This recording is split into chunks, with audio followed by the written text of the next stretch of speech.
Siempre he pensado que ciertos casos de mi amigo Sherlock Holmes no llegaron nunca al conocimiento del público porque en ellos el crimen no se encontraba tanto en el acto visible como en un pasado que se resistía a morir. El asunto que voy a relatar pertenece precisamente a esa categoría y si no lo he consignado, antes se debe quizá a que durante años dudé de si en realidad había habido crimen alguno. Tuvo lugar en una época en la que yo ya no vivía en Baker Street, sino en un modesto consultorio en el oeste de Londres, aunque mantenía el hábito de visitar con frecuencia a mi extraordinario antiguo compañero. Aquella mañana el cielo de la ciudad se mostraba de un gris uniforme y una niebla fina se filtraba entre los edificios como si Londres llevara una gasa húmeda sobre el rostro. Había terminado de examinar a un paciente cuando el cartero me entregó un sobre que reconocí de inmediato por su letra angulosa y precisa. El nombre de Sherlock Holmes aparecía en el remite y mi propio nombre figuraba en el centro del papel con una concisión casi militar. Rompí el sobre y leí una sola línea seguida de la firma que tan bien conociera. Decía que necesitaba mi presencia en Baker Street sin demora y que se trataba de un asunto digno de interés, incluso para mi pluma modesta. Cerré el consultorio encargando a mi asistente que pospusiera las citas de la tarde y tomé el primer coche de alquiler disponible hacia la que había sido durante años mi residencia y hogar intelectual. La casa del número 221B de Baker Street se recortaba en la niebla como una silueta familiar y al subir la escalera la voz de la señora Usson me recibió desde el rellano. Doctor Watson, qué alegría volver a verle. El señor Holmes le espera arriba y no ha tocado apenas el desayuno de la excitación que trae. Sonreía la buena señora que tanto había soportado las excentricidades de mi amigo y subí los peldaños con el viejo estremecimiento de expectativa que jamás había logrado abandonar del todo. Encontré a Holmes de pie junto a la ventana con su figura alta y delgada recortada contra la luz gris mientras una larga nube de humo se alzaba de la pipa que sostenía entre sus dedos. Sobre la mesa, junto al sofá, reposaban un número arrugado de un periódico de la tarde anterior y un telegrama doblado con un cuidado casi ostentoso. Ha sido usted puntual como siempre, mi querido Watson. Su fidelidad es la única constante que resiste incluso a la cambiante niebla de Londres. Le estreché la mano con sincero afecto y tomé la butaca que tantas veces había ocupado en otros días. Pregunté a Holmes por la causa de aquella urgente convocatoria mientras mi mirada se posaba en el periódico y en el telegrama que parecían irradiar el centro invisible del interés de mi amigo. Observe este breve recorte, Watson, y dígame qué impresiones despierta en su mente médica y en su sentido común de hombre práctico. Tomé el periódico y leí una columna al interior perdida entre noticias de cotizaciones y breves sucesos locales en la que se mencionaba un extraño intento de asesinato en una mansión del condado de Surrey. Según la nota, un noble extranjero, un conde húngaro que residía temporalmente en Inglaterra, había sido víctima de un disparo en el invernadero de su casa, pero había resultado solo levemente herido en un hombro. El arma, un revólver corriente, había aparecido entre las macetas de plantas exóticas y las autoridades locales se hallaban desconcertadas por la ausencia de un móvil claro y de testimonios concluyentes. Tras leer el breve relato levanté la vista hacia mi compañero que me observaba con cierta ironía en los ojos grises. Dije que el asunto sin duda tenía aspectos curiosos, pero que a primera vista no veía nada que se saliera mucho de lo habitual en crónicas policiales de provincias. Si el caso fuera tal como lo presenta el periódico, Watson, yo tampoco habría sentido más que una leve curiosidad, pero conviene leerlo a la luz de este telegrama que llevó a mis manos antes de que la imprenta hiciera su trabajo. Tomé el papel amarillo que me tendía y reconocí la dirección de Baker Street escrita a máquina con líneas nerviosas y el origen en una oficina telegráfica de una localidad rural de Surrey. El mensaje era escueto y a la vez cargado de una tensión que se adivinaba entre las palabras. En él un tal conde Mildebarady rogaba con carácter urgente la presencia de Sherlock Holmes en su casa, solariega alegando que había sufrido un atentado contra su vida y que no podía confiar la investigación a la policía por razones que solo explicaría en persona. Firmaba con su título y añadía una curiosa frase en la que afirmaba que se trataba de un asunto donde la culpa y el perdón se entrelazaban de manera peligrosa. Le devolví del telegrama a Holmes algo intrigado por aquella alusión moral que se mezclaba con la fría mecánica de una bala y un revólver. Tenemos, por tanto, Watson, un intento de asesinato en un invernadero, un noble extranjero con un pasado posiblemente turbulento y una súplica explícita de mantener a la policía al margen. Todo ello aderezado con una alusión a la culpa y al perdón. ¿No le parece un caldo bastante sustancioso para una mente ociosa? Admití que el asunto ganaba mucho interés con la combinación de aquellos elementos y pregunté si ya había respondido a la llamada del conde. He contestado anunciando nuestra llegada esta misma tarde, siempre que su práctica se lo permita. Por supuesto, porque no imagino este viaje sin mi cronista y compañero de peligros. Respondí que mi consultorio podría arreglárselas un día sin mí y que nada me complacería más que acompañarle de nuevo en una de sus aventuras intelectuales. Entonces, Watson, le ruego que dé cuenta de una taza de café mientras yo termino unas pocas cartas. El tren a su rey no espera por nadie, pero tampoco se adelanta por nuestra impaciencia. Poco después nos encontrábamos en un coche de alquiler dirigiéndonos hacia la estación, envueltos por la niebla londinense que parecía pegada a los cristales como memorias de otros casos ya resueltos. Holmes viajaba en silencio con los ojos entornados y los dedos apoyados sobre la barbilla, aquella actitud que conocía bien y que era preludio de un razonamiento en formación. Yo contemplaba distraído los suburbios que se deslizaban tras la ventanilla mientras mi mente intentaba anticipar qué clase de drama podría esconderse tras un disparo en un invernadero y un telegrama que hablaba de culpa y perdón. Cuando el tren tomó velocidad y las casas dieron paso a los campos, Holmes alzó por fin la mirada y me concedió una sonrisa apenas perceptible. ¿Ha notado usted, Watson, que lo único que el conde de Baradi afirma con total seguridad es que no puede acudir a la policía, mientras sobre el resto de los hechos se muestra notablemente parco? Respondí que en efecto su telegrama era más el ruego de un hombre asustado que el relato claro de una víctima. Nunca olvide, Watson, que un hombre que teme a la policía sin ser criminal suele temer todavía más algo que se oculta detrás de la ley y de la opinión pública, quizá su propio pasado, quizá una deuda moral que ha decidido saldar de manera poco ortodoxa. Le pregunté si sospechaba que el atentado pudiera ser fingido o exagerado. No anticipo, observo, simplemente le señalo que el escenario elegido y los datos que se nos ofrecen encajan mejor en una mente que organiza que en la de un asesino improvisado. Le pedí que se explicara y él hizo un gesto hacia el paisaje que corría tras la ventana. Un invernadero, Watson, no es solo un lugar para plantas raras, es un teatro de cristal en el que cada rastro queda encerrado. Un hombre que elige ese lugar para su propia tragedia sabe que lo que allí ocurra podrá ser examinado como en una urna, lo cual puede ser ventaja o riesgo según el papel que represente. El resto del viaje transcurrió en conversaciones fragmentarias sobre viejos casos y apenas volvimos al asunto del conde hasta que el tren se detuvo en una pequeña estación rural donde un criado esperaba con un coche tirado por caballos. Señor Holmes, señor doctor, el conde me ha enviado para recogerles. Les ruego que suban. El camino hasta la casa es corto, pero algo empinado. El hombre que hablaba era de mediana edad, con rostro curtido por la intemperie y manos que delataban más familiaridad con la tierra que con las librerías, y supe más tarde que se trataba de James Wilcox, el jardinero del conde. Durante el trayecto apenas habló salvo para señalar en la distancia la silueta de la casa solariega que se alzaba sobre una colina rodeada de jardines y de un mar de árboles desnudos. A un lado de la mansión se distinguía la estructura de hierro y cristal del invernadero que brillaba débilmente bajo la luz apagada del cielo como si fuera un prisma gigante.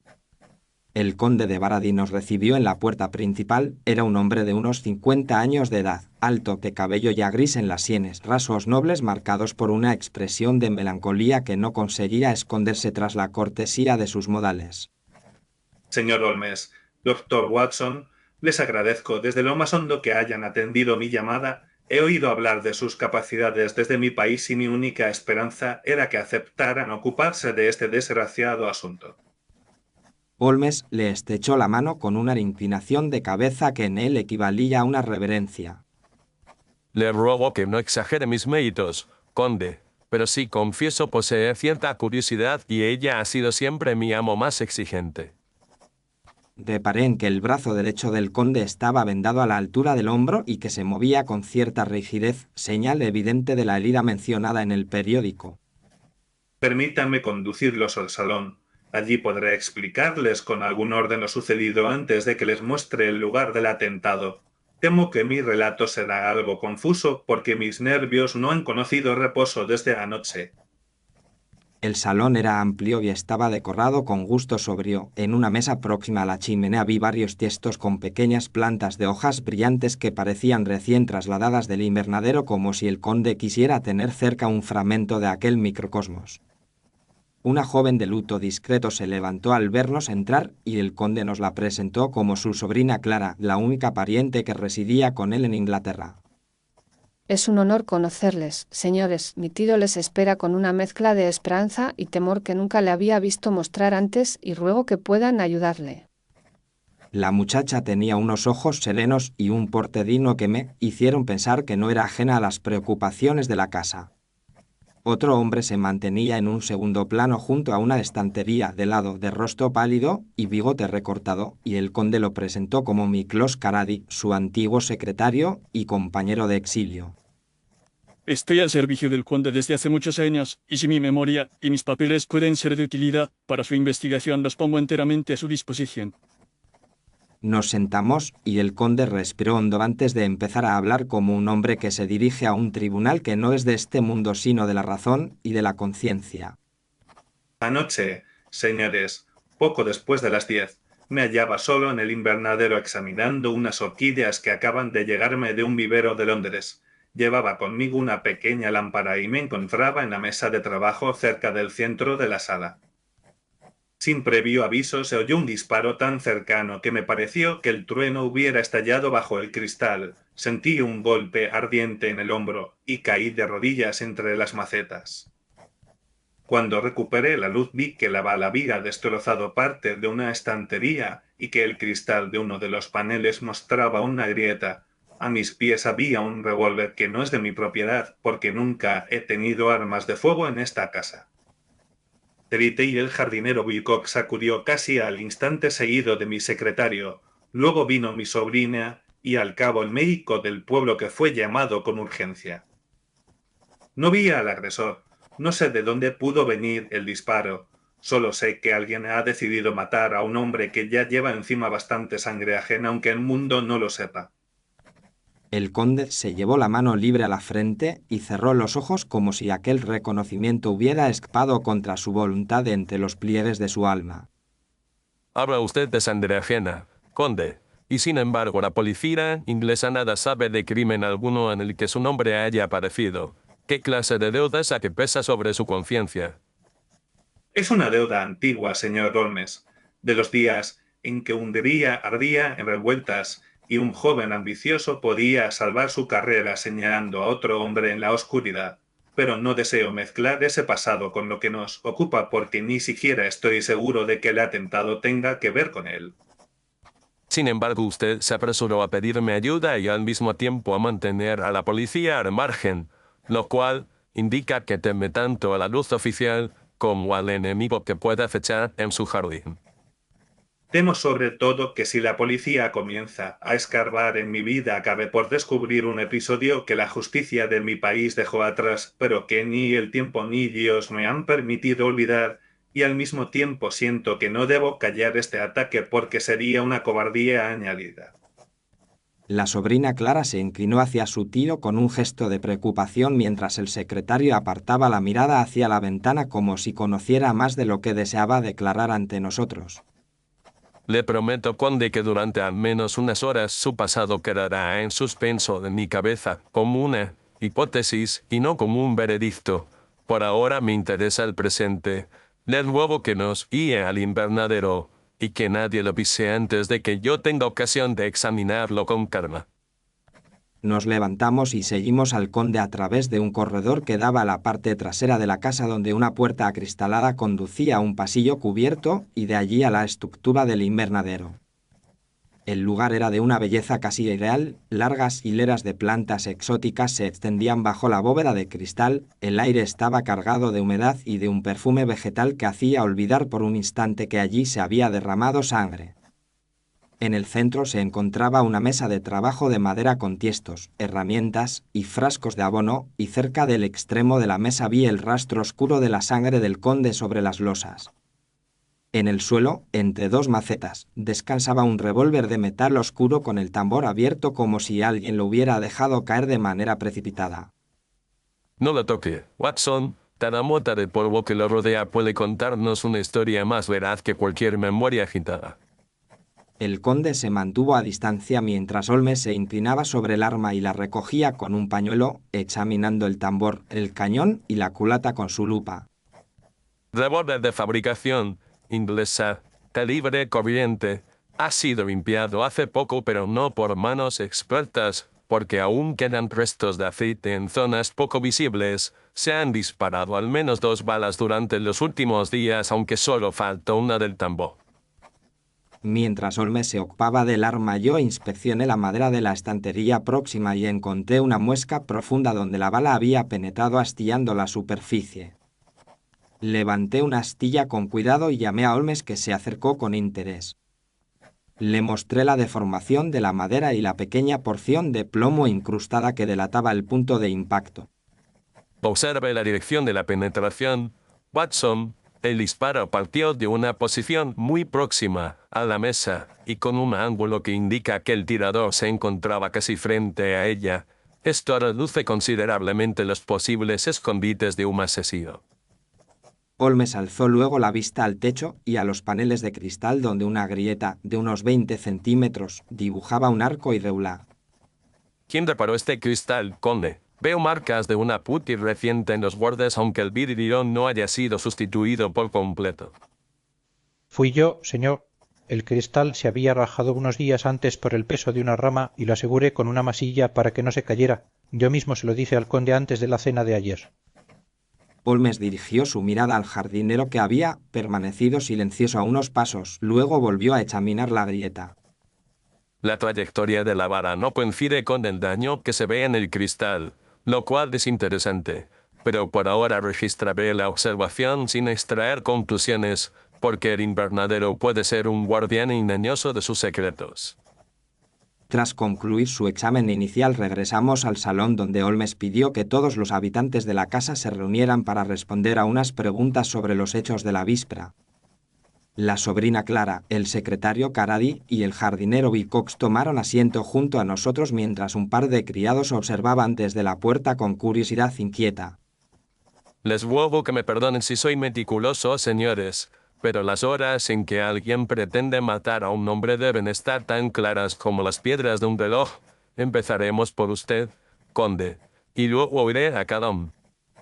El conde relató de nuevo la secuencia de la tarde, habló de una comida ligera al mediodía, de un paseo solitario por el jardín, de un telegrama recibido que, según dijo, lo perturbó hondamente y que recordaba haber leído ya entrada la noche. ¿En qué momento exacto cree usted que llegó el telegrama, conde? Le ruego que intente fijarlo en relación con la luz y con las otras actividades del día. Creo que fue después de la cena, cuando ya había anochecido. Clara estaba conmigo en el salón y Carady trajo el papel. Confieso que su contenido me conmovió de tal manera que apenas puedo recordar en qué orden ocurrieron las cosas después.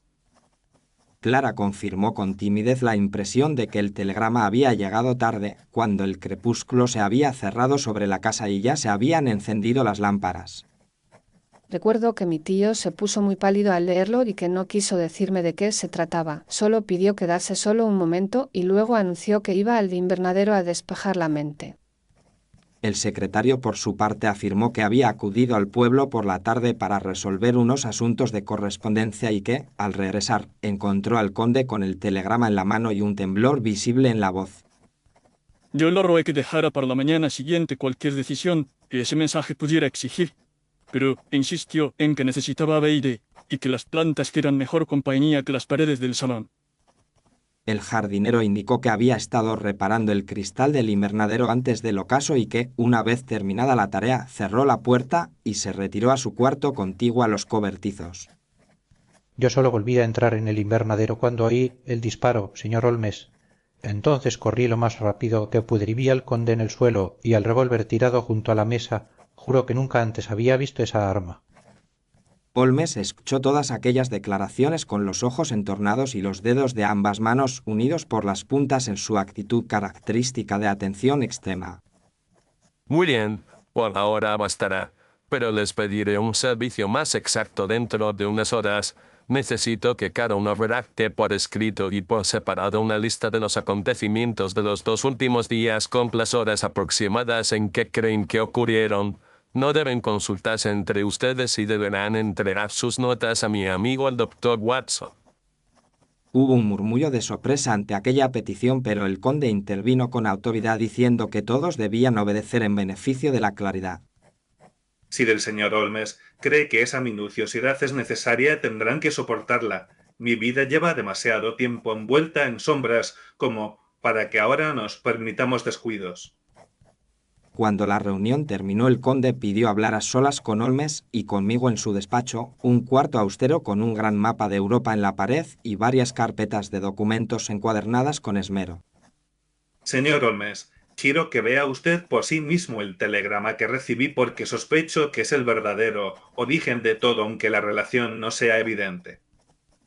El conde nos tendió el papel que había traído de una gaveta y leímos un mensaje largo para los estándares telegráficos que venía de una ciudad húngara cuyo nombre, por discreción, omitiré. Estaba firmado por un sacerdote de aldea y comunicaba que una mujer llamada Anna Kovacs, viuda de un tal Istvan Kovacs, había muerto el día anterior tras una larga enfermedad, dejando una carta dirigida al conde Emil de Baradin en la que lo absolvía de toda responsabilidad por la muerte de su marido durante los disturbios de años atrás. El sacerdote añadía que la mujer había insistido en asegurar que el conde había sido forzado por las circunstancias y que no había obrado por crueldad sino por miedo, aunque él mismo nunca había querido aceptar ese consuelo en vida. El telegrama terminaba con unas palabras que debieron de caer sobre el conde como una sentencia paradójica. Decía que una mujer muerta le ofrecía ahora el perdón que él no había tenido el valor de pedir en su momento. Interesante combinación de absolución y acusación. Watson, un hombre al que se le dice que no es culpable pero que al mismo tiempo ve confirmada la tragedia en términos tan concretos, no puede hallar en esa noticia un descanso fácil.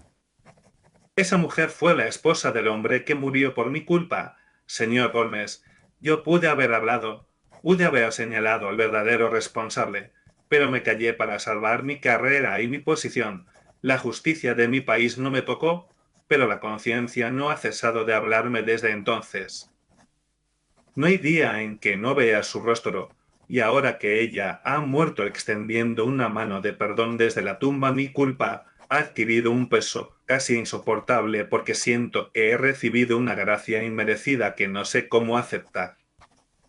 Y su primera reacción ante ese perdón fue ir al invernadero y pasearse entre sus plantas con un corazón que ardía como una caldera de vapor. Conde. Tenía la sensación de que las paredes se cerraban sobre mí y que necesitaba cristal y aire alrededor.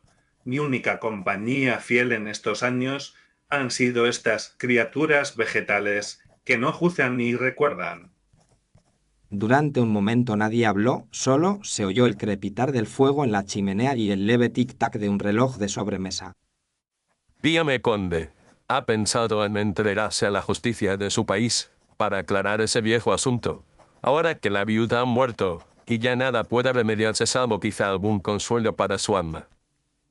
Lo he pensado innumerables veces, pero la situación política ha cambiado, las leyes han prescrito, mis enemigos han muerto o se han convertido en respetables señores de Estado. Ir allí a declarar ahora sería poco más que una exhibición ridícula de remordimiento sin efecto práctico salvo el escándalo, y sin embargo mi corazón sigue exigiendo castigo. Castigo, esa es la palabra que esperaba oír, conde, porque un hombre que busca castigo puede ser tan peligroso como el que lo merece. Por ahora dejaremos que este término repose en nuestros espíritus mientras esperamos las cronologías que he pedido. El resto del día transcurrió en una atmósfera de expectativa tensa. Holmes pidió que se nos dejara solos en la biblioteca y allí, con mi ayuda, comenzó a ordenar las notas que cada habitante de la casa fue entregando a medida que las iban escribiendo. Recibimos primero la de la sobrina Clara, luego la del secretario, después la del jardinero y al final la del propio conde, que se tomó más tiempo que los otros, como si peleara con cada memoria.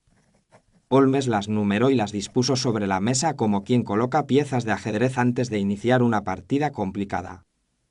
Mire, Watson, aquí tenemos 4 relojes humanos intentando marcar el mismo día, y sin embargo sus agujas no coinciden. Observe usted estas menciones al doctor del pueblo.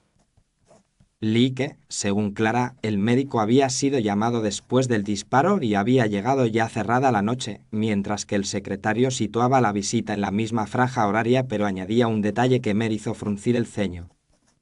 Caradi afirmaba que el doctor había venido a revisar el corazón del conde a última hora de la tarde porque éste se había quejado de una opresión antes de recibir el telegrama. Por su parte, el jardinero mencionaba haber visto al médico salir de la casa cuando todavía quedaba algo de luz en el cielo. Si el doctor vino antes del disparo, Watson no puede haber sido llamado por él, y sin embargo todos lo recuerdan como consecuencia del tiro. Parece que la mente humana ha jugado aquí con el orden de los hechos de una manera muy conveniente. Holmes me mostró luego las referencias al telegrama, cada uno lo situaba en un momento ligeramente distinto, pero todos coincidían en que llegó después de la visita del médico, salvo el conde, que dudaba o pretendía dudar.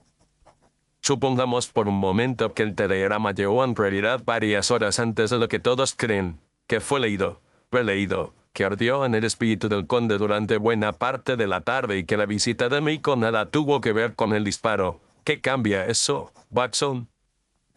Respondí que invertir ese orden convertía el telegrama en la causa de un estado de ánimo, no en una consecuencia, y que el médico dejaría de ser un personaje convocado por el crimen para convertirse en un testigo de la normalidad del conde antes de herirse. Exactamente. Y eso es lo que sospecho. Necesitamos hablar con el doctor del pueblo y con el mensajero del telégrafo. Si logró usted dormir en trenes y campamentos militares, Watson también sabrá cabalgar unas millas en la penumbra con fines menos marciales.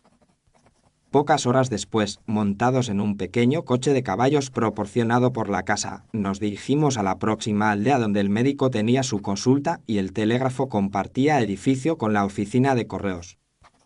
El doctor, un hombre robusto de mediana edad con rostro curtido por los campos, nos recibió con cordialidad, aunque se mostró algo sorprendido de verse interrogado por 2 desconocidos que hablaban en nombre del conde. Soy el doctor Bernard, señores, y si bien el conde me ha pedido discreción, no veo motivo para negar la ola a quien solo busca exactitud. Holmes se presentó solo como un amigo interesado en la salud del noble y preguntó a qué hora había visitado la casa la víspera. Estuve allí poco antes de las 5 de la tarde. El conde se quejaba de una antigua molestia en el pecho y me pidió que comprobara que no era nada grave cuando me fui a una vía claridad en el cielo y no se había encendido ninguna lámpara. El doctor afirmó con seguridad que en ese momento el conde no tenía herida alguna en el hombro y que lo encontró más preocupado que enfermo. Parecía más un alma inquieta que un cuerpo doliente. Habló en términos vagos de un asunto del pasado y me dio la impresión de que esperaba alguna noticia desde el continente. En la oficina de correos, una mujer de carácter enérgico nos informó de que el telegrama desde Hungría había llegado a media tarde y que ella misma había enviado a su joven sobrino a entregarlo a la casa del conde. Mi sobrino salió antes de las 4 y regresó poco después diciendo que el caballero se había puesto pálido al leer el papel y que le había dado una moneda por la molestia. Eso fue bastante antes del anochecer, señores. Aquella confirmación objetiva bastó para que el esquema mental de Holmes cobrara una solidez notable mientras regresábamos a la mansión a través de los caminos oscuros. Ahora sabemos, Watson, que la noticia del perdón llegó al conde 2 horas antes de que el doctor me encontrara con vida y sin heridas, y muchas horas antes del disparo. La casa entera, sin embargo, recuerda otro orden porque ha adoptado el que el propio conde repite con su relato. Dije que me costaba aceptar que una mente entera pudiera confundirse hasta ese punto con hechos sucedidos tan recientemente. La memoria es un cristal más frágil que los de San Bernardino, mi querido Watson, y un hombre carismático que insiste una y otra vez en un relato logra reordenar los recuerdos de los que dependen de él, sobre todo si sugiere que una versión distinta sería una traición. Al llegar a la casa encontramos a todos reunidos en el salón como si nos hubieran estado esperando y comprendí que el conde había preparado a sus domésticos para un posible interrogatorio final. Señor conde, señores, señorita, creo que ya es hora de que aclaremos esta pequeña historia de plantas, cristales, telégrafos y conciencia. Les ruego que nos acompañen de nuevo al invernadero. La comitiva se puso en marcha por el corredor y entramos en el invernadero donde la noche exterior se filtraba en forma de sombras alargadas mientras las lámparas de aceite arrojaban un resplandor tembloroso sobre las hojas. Watson, sitúese usted junto a la mesa de trabajo donde estaba el conde, señor Ballard, y coloque usted su cuerpo como lo hizo anoche poco antes del disparo. El conde obedeció algo pálido apoyando la mano sana en el borde de la mesa y fijando la vista en las horquillas como si volviera a aquel instante. Farinero Wilcox, venga usted aquí y muéstreme desde donde cree que se disparó el revólver. Señor, yo pensé que el tiro venía de la puerta porque el ruido me sorprendió desde allí, pero la verdad es que cuando llegué el arma ya estaba en el suelo. Exactamente. El arma estaba en el suelo porque se le había caído al conde o la había dejado caer a propósito. La trayectoria de la bala y del daño en la madera demuestran que el cañón se encontraba a pocos centímetros de su hombro cuando disparó. No hay lugar para un asesino oculto. Se produjo un murmullo ahogado entre los presentes y Clara dio un paso adelante llevando la mano a la boca con un gesto de horror contenido. Está usted diciendo que mi tío se ha disparado a sí mismo, señor Holmes, que todo esto es una especie de farsa cruel. Digo que aquí no ha habido intento de asesinato exterior, sino una representación cuidadosamente preparada de un atentado. Señorita, el revólver pertenece al conde.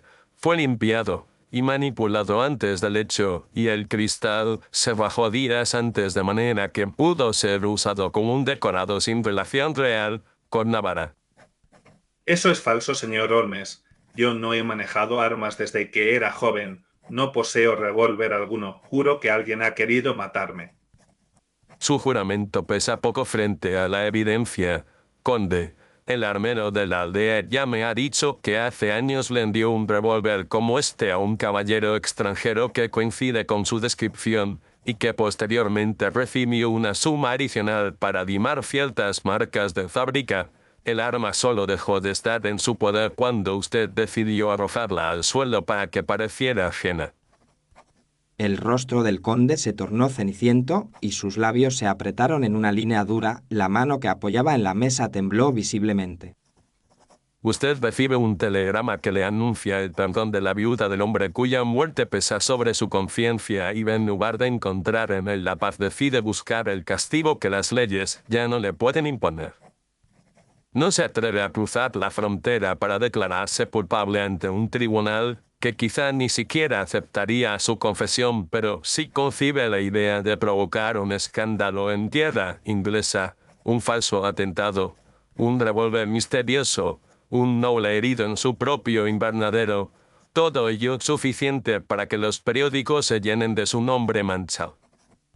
Con la ayuda de su viejo secretario y de su fiel jardinero reorganiza el orden de los sucesos en los relatos de la casa, hace que todos crean que el telegrama llegó después del disparo y que el médico acudió por la herida, cuando en realidad el médico le vio ileso y el telegrama encendió en usted la decisión de neutralizar su punta.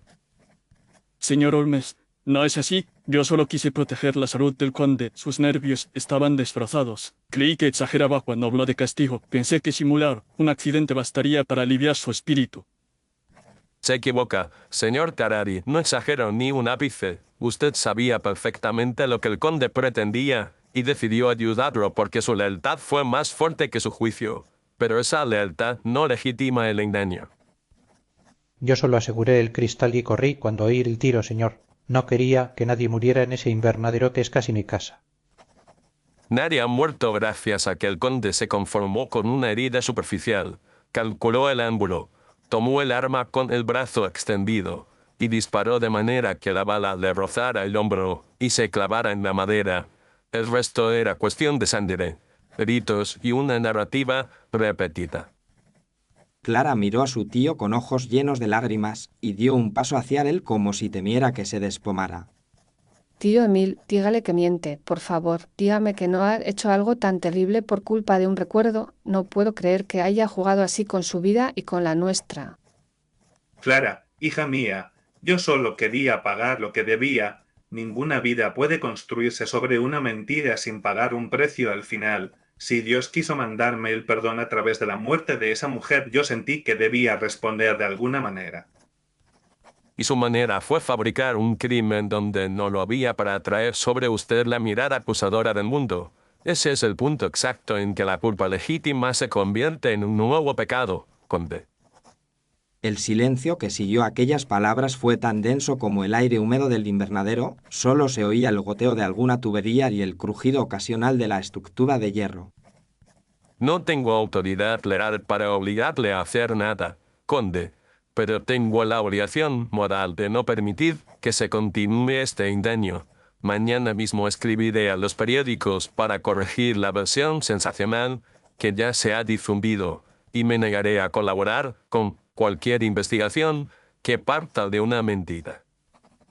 En cuanto a su antigua culpa, solo usted puede decidir qué hacer. Puede buscar a los herederos del hombre muerto y reparar en secreto la injusticia que sufrió. Puede destinar una parte de su fortuna a aliviar la miseria en la región que le vio nacer. Puede, en suma, vivir de manera que cada día sea un paso hacia la reparación y no una representación dramática de su remordimiento.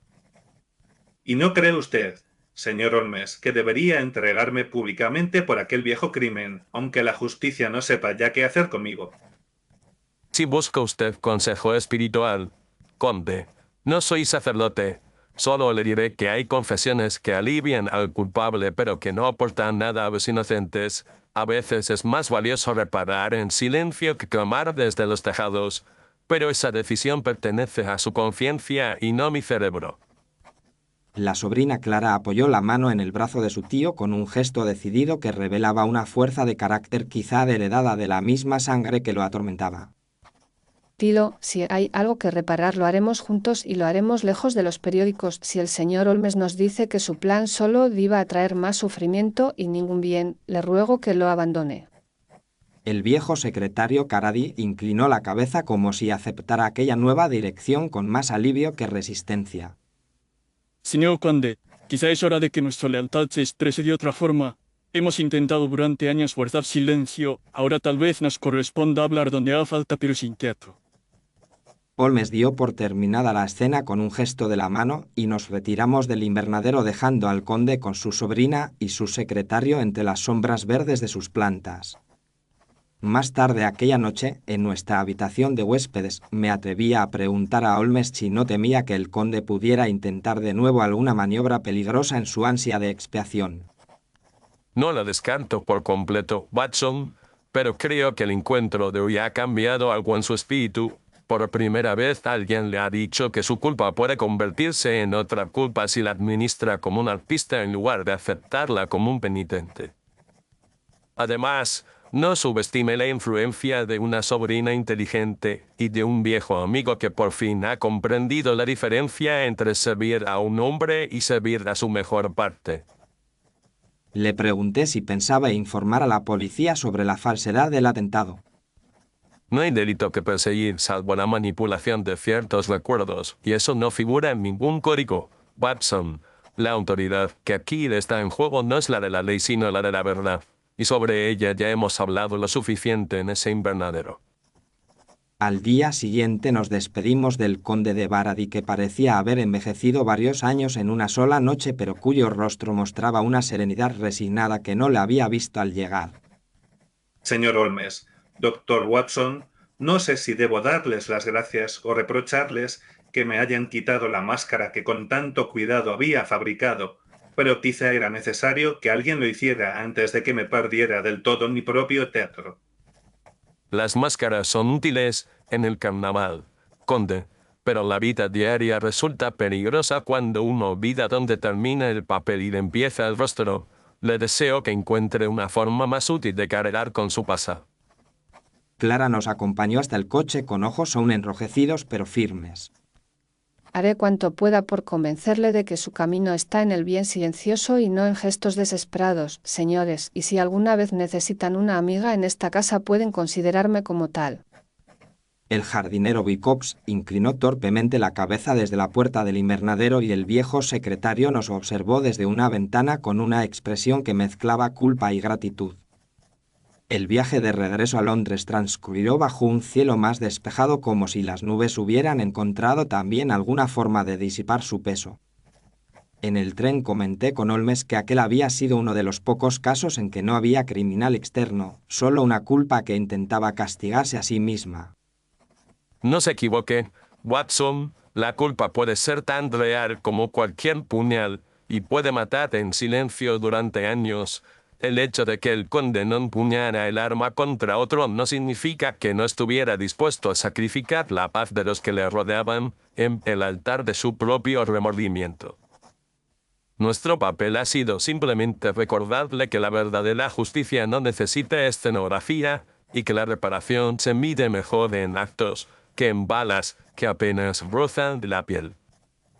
Unos días después supe por Holmes que había enviado una breve nota a los periódicos corrigiendo la versión más fantasiosa del incidente en Surrey y que el asunto se desvaneció pronto del interés público, como tantas noticias que arden un instante para apagarse en la siguiente edición.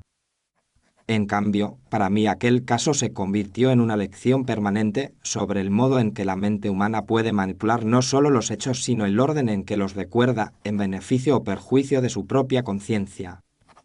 Cada vez que desde entonces contemplo un invernadero o un simple jardín pienso en el conde de Baradi, en su revólver oculto y en el telegrama que le ofrecía un perdón que él no supo recibir sin intentar pagarlo con moneda falsa. Y ahora, mi estimado oyente, permítame dirigirle unas últimas palabras antes de cerrar estas páginas de mi memoria. Le agradezco de corazón que haya permanecido conmigo y con mi amigo Sherlock Holmes hasta el final de este relato y que haya compartido en su imaginación el viaje desde la niebla de Londres hasta el invernadero del conde de Baradi.